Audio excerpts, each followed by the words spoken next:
मथा प्याज चे सिर बेघोरे डिबा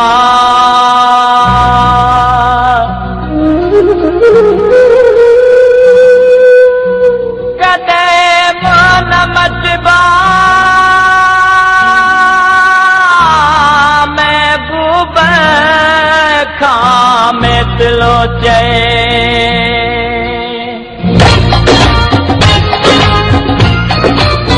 यारन सा केड़ा लेखा प्यारन सा केड़ा लेखा यारन सा केड़ा लेखा प्यारन सा केड़ा लेखा ओ सिर बुरन तसर दिया पर घर बुरन सब घोरिया कंद वडल जे का तसा चपन के बिन चोरिया यारन सा केड़ा लेखा प्यारन सा केड़ा लेखा ओ सिर घुरन तसर दिया पर घर बुरन सब घोरिया कंद वडल जे का तसा चपन के बिन चोरिया यारन सा केड़ा लेखा प्यारन सा केड़ा लेखा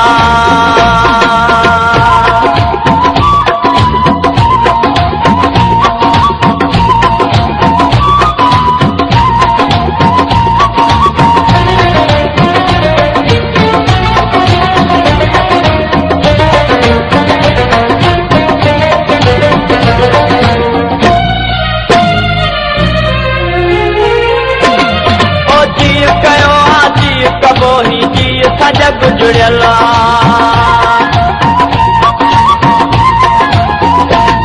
ओ जीव कयो जीव कबो ही जीव सजग जुड़ला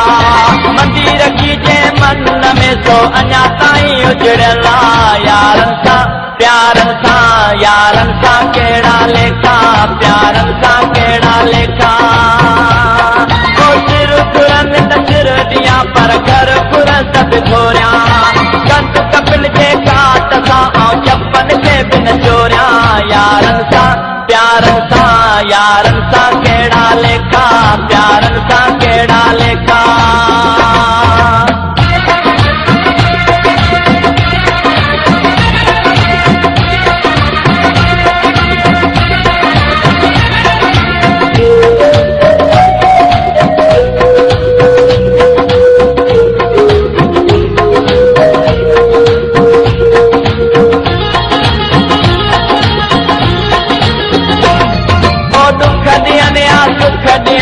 मर्जी महबूबन जी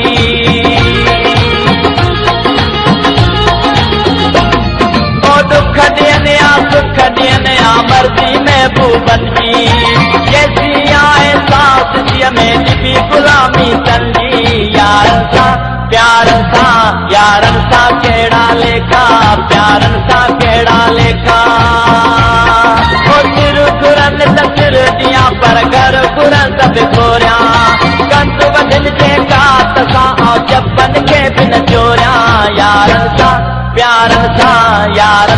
केड़ा लेखा प्यारन सा केड़ा लेखा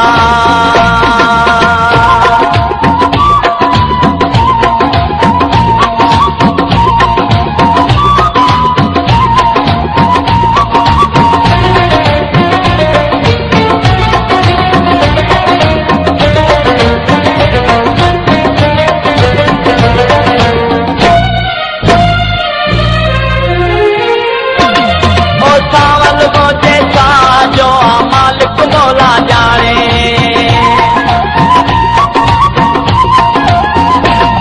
ओ सावन मोजे सा